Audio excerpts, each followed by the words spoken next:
नमस्कार, मी आरती आणि आपण पाहताय आवाज इंडिया मराठी शोध सत्याचा. चला तर मग एक नजर टाकूयात सध्याच्या टॉप 20 न्यूजवर.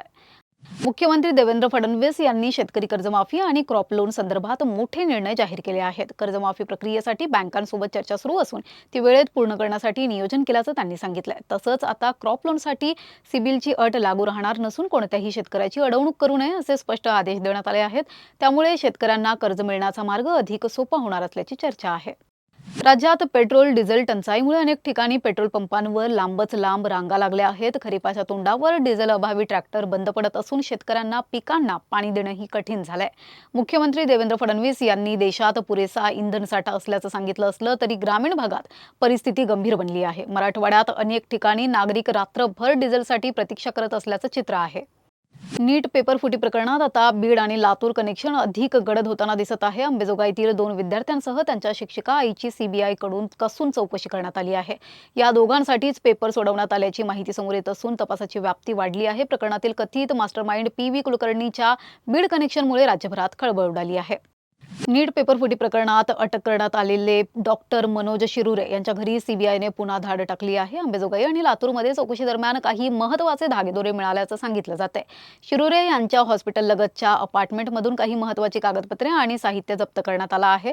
विद्यार्थ्यांच्या पालकाला पहिल्यांदाच अटक झाल्यामुळे हे प्रकरण आणखी गंभीर बनलंय.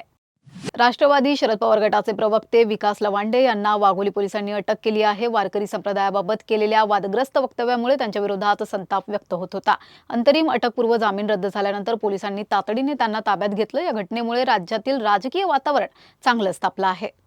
पुण्यात एका तरुणीवर आणि तिच्या मित्रावर ऍसिड हल्ला झाल्याची धक्कादायक घटना समोर आली आहे. तू माझी नाही झालीस तर कोणाचीच होऊ देणार नाही असं म्हणत आरोपी श्रीराम सावनेर याने दोघांवर ऍसिड फेकल्याचा आरोप आहे. तरुणी मित्रासोबत लिव्ह इन रिलेशनशिपमध्ये राहत असल्याच्या रागातून हा हल्ला करण्यात आल्याचं सांगितलं जातंय. पुणे पोलिसांनी आरोपीला कर्नाटकातून अटक केली आहे. पुण्याच्या जुन्नर तालुक्यात पुन्हा बिबट्याची दहशत निर्माण झाली आहे.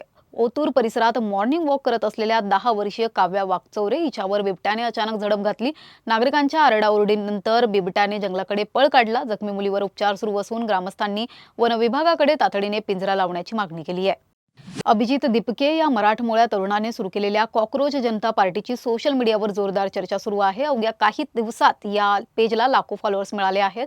मात्र अभिजितने राजकारणात जाऊ नये अशी प्रतिक्रिया त्याच्या आईवडिलांनी दिली आहे. सत्तेपुढे शहाणपण चालत नाही असं म्हणत त्यांनी मुलाच्या सुरक्षेबद्दल चिंता व्यक्त केली आहे. राजकीय विश्लेषक प्रदीप गुप्ता यांनी भाजपच्या भविष्यासंदर्भात मोठी भविष्यवाणी केली आहे. त्यांच्या मते जोपर्यंत सत्ताधारी पक्षाची कामगिरी खराब होत नाही तोपर्यंत भाजप देशात किमान 20 वर्षे सत्तेत राहू शकतो. सध्या भारत पुन्हा एकपक्षीय वर्चस्वाच्या काळातून जात असल्याचं त्यांनी म्हटलं आहे. त्यांच्या या वक्तव्यामुळे राजकीय चर्चांना उधाण आलंय. राज्य सरकारने महाराष्ट्र पोलीस दलात मोठ्या प्रमाणावर IPS अधिकाऱ्यांच्या बदल्या आणि पदोन्नती जाहीर केल्या आहेत. शिवाजी राठोड, विनीता साहू यांच्यासह अनेक वरिष्ठ अधिकाऱ्यांना नव्या जबाबदाऱ्या देण्यात आल्या आहेत. मुंबई, ठाणे, पुणे आणि नवी मुंबईत नव्या अधिकाऱ्यांची नियुक्ती करण्यात आली आहे. या बदल्यांमुळे पोलीस प्रशासनात मोठी खळबळ उडाली आहे.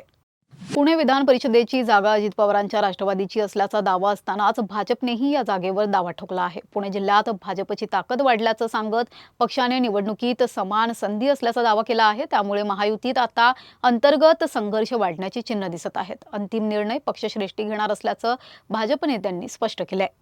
भाजप नेते प्रसाद लाड आज अंतरवाली इथे जाऊन मनोज जरांगे पाटील यांची भेट घेणार आहेत. मराठा आरक्षणावर चर्चा करण्यासाठी जरांगेंनीच प्रसाद लाड यांना बोलावलं होतं. 23 मे पर्यंत सरकारकडून ठोस चर्चा न झाल्यास 30 मे पासून आमरण उपोषण सुरू करण्याचा इशारा जरांगेंनी दिला आहे. त्यामुळे या भेटीकडे राज्याचं लक्ष लागलंय. मुख्यमंत्री देवेंद्र फडणवीस यांनी आज सह्याद्री अतिथीगृह इथे महत्त्वाची बैठक बोलावली आहे. या बैठकीत मान्सून पूर्वतयारी, अवकाळी पावसामुळे झालेलं नुकसान आणि प्रशासनाच्या उपाययोजनांचा आढावा घेतला जाणार आहे. मुख्यमंत्री एकनाथ शिंदे देखील या बैठकीला उपस्थित राहणार आहेत.